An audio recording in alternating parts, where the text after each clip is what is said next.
ఇప్పుడు రాష్ట్రంలో జరుగుతున్నటువంటి తీరు, రాష్ట్రంలో మద్యం దొరుకుతున్నటువంటి తీరు, ప్రముఖంగా ప్రధానంగా పవిత్రమైనటువంటి పుణ్యక్షేత్రాలే టార్గెట్. ఎందుకంటే రాష్ట్రం నలుమూలల నుంచి, దేశం నలుమూలల నుంచి, పక్క రాష్ట్రాల నుంచి వస్తారు కదా, దేశం మొత్తం నుంచి అక్కడికి వస్తారు కదా. వీళ్ళకి ఎంత పోస్తే మన ఆదాయం అంత పెరుగుతుంది. కాబట్టి రాత్రి పగలు 24/7 రౌండ్ ద క్లాక్ మీరు తిరుపతికి వెళితే మద్యం ఎప్పుడైనా దొరుకుతుంది. ఇది ఒక్కసారి ఆ దృశ్యాలు చూపిస్తాను చూడండి. ఉదయం ఎన్ని గంటలకు ప్రారంభమైందంటే, మనకు ఉదయాన్నే తిరుపతిలో తిరుమలలో పైన వెంకటేశ్వర స్వామి కొలువై ఉన్నారు. ఆ దర్శన భాగ్యం పక్కన పెడితే తిరుపతిలో అనేక టెంపుల్స్ ఉన్నాయి. మొత్తం కూడా తిరుపతిలో చాలా ప్రధానమైనటువంటి దేవాలయాలు ఉన్నాయి. ఆ దర్శనానికి వెళ్ళడానికంటే ముందు, ఆ దేవుడికి సుప్రభాత సేవ చేయడానికంటే ముందే ఇక్కడ సేవలు జరిగిపోతున్నాయి. మందుబాబులకు తీర్థం బ్రహ్మాండంగా పోస్తున్నారు. అది మన ప్రభుత్వం యొక్క గొప్పతనం. ఒకసారి భూమన అభినయ్ రెడ్డి తిరుపతిలో కొన్ని వైన్ షాపులను సందర్శించారు. ఎన్ని గంటలకి? ఉదయం 5 గంటల నుంచి మొదలుపెట్టారు. ఒక్కసారి ఆ దృశ్యాలను చూపించండి, ప్రజలకు బాగా అర్థమవుతుంది.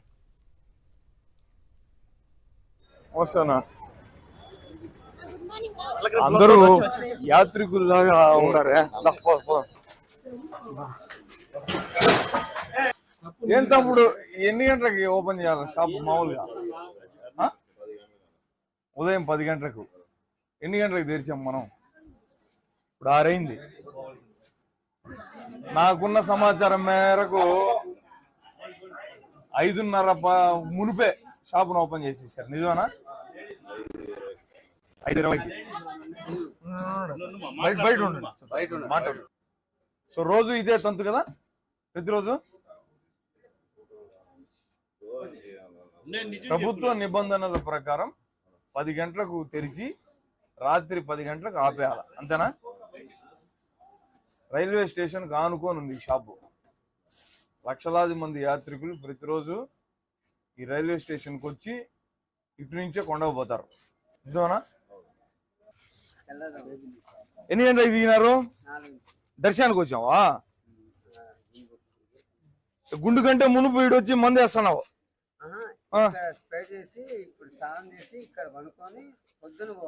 యాడా? మా వైన్ షాప్ లోనా?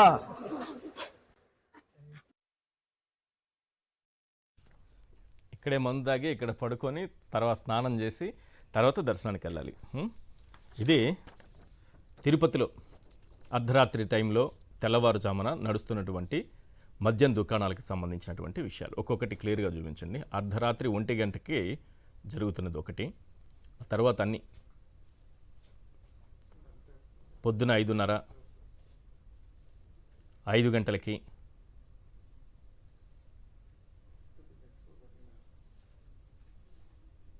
అర్ధరాత్రి 1 గంట దాటిన తర్వాత ఒక వైన్ షాపు, కేకే మద్యం దుకాణం అంట 5:37కి. అక్కడ ఉన్నారు కస్టమర్స్, భక్తులు. వీళ్ళందరూ చంద్రబాబు నాయుడు గారు ఓపెన్ చేసినటువంటి దేవాలయాలు ఇవి.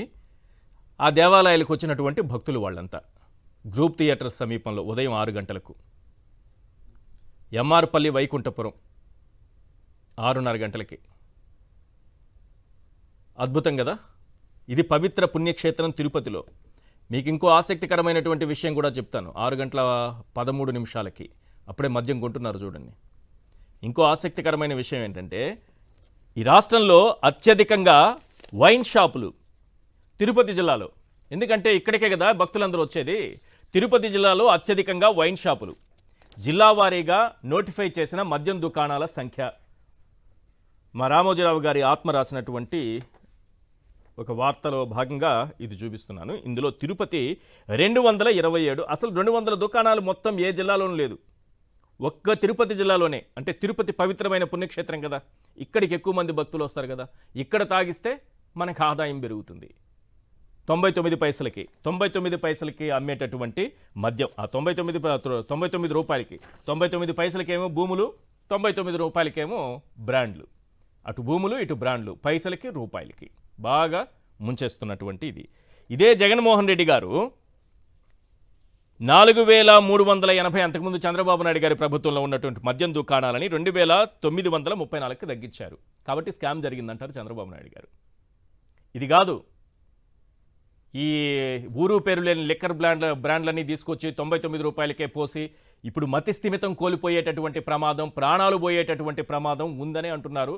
అది తాగుబోతులకు తెలియాలి, దానిపైన పరిశోధన చేసిన వాళ్ళకి తెలియాలి.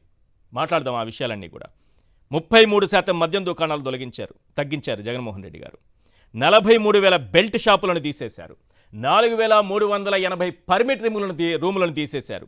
ఇవన్నీ తీసేసి మద్యం ధరలను కూడా షాక్ కొట్టేలా పెంచి మద్యానికి దూరం చేసేటటువంటి ప్రయత్నం చేస్తే ఈరోజు ప్రతి గుడి దగ్గర, ప్రతి బడి దగ్గర బడి వైన్స్ అంట, కూటమి వైన్స్ అంట, రకరకాల పేర్లతో ఈరోజు పోసినోడికి పోసినంత, తాగినోడికి తాగినంత, మీ ఇష్టం వచ్చినంత తాగండి.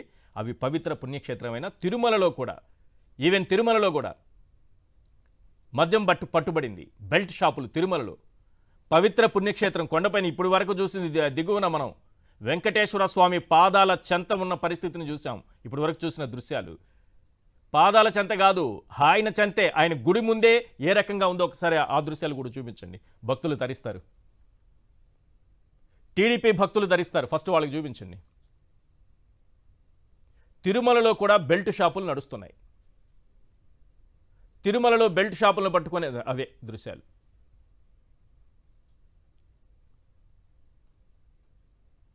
అంటే పై వరకు మద్యం బాటిల్స్ ఎలా వెళ్తున్నాయి?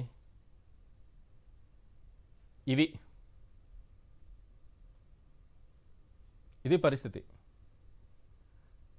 ఆ బ్రాండ్లు ఏంటో, ఆ విధానం ఏంటో, పవిత్ర పుణ్యక్షేత్రంలో ఆ మందు బాటిల్స్ ఏంటో, తిరుమల వరకు ఎలా చేరుకున్నాయి, ఎంత విచ్చలవిడిగా తీర్థం పోసినట్టుగా పోసేస్తున్నారు పవిత్ర పుణ్యక్షేత్రంలో. ఇది చూడాల్సింది టీడీపీ భక్తులే చూడాలి, టీడీపీ భక్తులు చూడాలి, ఎల్లో భక్తులు చూడాలి. ఇది ఇంత దుర్మార్గంగా జరుగుతుంటే ఇది కాదు. 2014-19 మధ్యలో 25,000 కోట్ల స్కామ్ అని కేసు నమోదైంది. ఇప్పుడు ఎంత, ఈ మాఫియా ఏం చేస్తోంది అనే దానికి సమాధానం రావాల్సింది. ఈసారి ఎంతకు స్కెచ్ గీశారని. అదే సమయంలో మనం మాట్లాడాల్సినటువంటి మరో విషయం, నకిలీ పేరుతో మోనికా బేడికి పాస్పోర్ట్ కృష్ణమోహన్ రెడ్డి తహసీల్దార్గా ఉన్నప్పుడే జారీ. ఆయన ఇచ్చిన నివాస ధృవీకరణ పత్రం ఆధారంగానే మంజూరు. అప్పట్లో కర్నూలు ఎస్పీగా పిఎస్ఆర్ ఆంజనేయులు. వీరిద్దరూ అరెస్టై జైల్లో ఉన్న నేపథ్యంలో మరోమారు చర్చనీయాంశం. మోనికా బేడికి పాస్పోర్ట్ ఇచ్చినప్పుడు కృష్ణమోహన్ రెడ్డి గారు తహసీల్దార్గా ఉన్నారంట. మరి చంద్రబాబు నాయుడు గారు ముఖ్యమంత్రిగా ఉన్నారు, రాయలేదే. అప్పుడు చంద్రబాబు నాయుడే కదా ముఖ్యమంత్రి. ముఖ్యమంత్రి గారు వెళ్ళి ఆమె పాస్పోర్ట్ పైన సంతకం పెడతారా? రాయాల్సింది అది కూడా. కృష్ణమోహన్ రెడ్డి గారు సంతకం పెట్టి ఇచ్చారంటే కృష్ణమోహన్ రెడ్డి గారు ఇంటికి వెళ్ళి, మోనికా బేడి ఇంటికి వెళ్ళి అడ్రస్కి వెళ్ళి చూస్తారా? తహసీల్దార్గా ఉండి ఎస్పీ వెళ్ళి విచారణ చేసి ఇస్తారా? మరి మోనికా బేడి గారు ఇక్కడ మీకు ఇష్టమైన సిటీ ఏది ప్రపంచంలోకెల్లా, చాలా దేశాలు తిరుగుతుంటారు కదా షూటింగ్ కోసం అంటే, ఫిలిం సిటీ అని చెప్పారట. మనకు తెలియదు. ఇక్కడ హైదరాబాద్కి వస్తే, లేదంటే విశాఖపట్నం షూటింగ్కి వెళ్తే ఏ హోటల్లో బస్ చేస్తారంటే డాల్ఫిన్ హోటల్స్లో అని చెప్పారేమో, నాకు తెలియదు. చెప్పారేమో, ఒకసారి వెరిఫై చేసుకోవాలి. అంటే రామోజీరావు ఆత్మాభిమానాన్ని చంపుకొని ఆత్మవంచన చేసుకుంటూ రాస్తున్నటువంటి వార్త. ఫైనల్గా మద్యం సీసాలో వైకాపా మాఫియా. ఈరోజు రామోజీరావు గారి పేపర్లో వచ్చిందంటే రేపు రిమాండ్ రిపోర్టుగా ఇది తయారవుతుంది. గుర్తుపెట్టుకోండి. ముందుగా ఇక్కడ మొదలవుతుంది రామోజీ రాత, రిమాండ్ రిపోర్ట్లో వైకాపా నేతలకు వాత. ఇదే జరగబోయేది.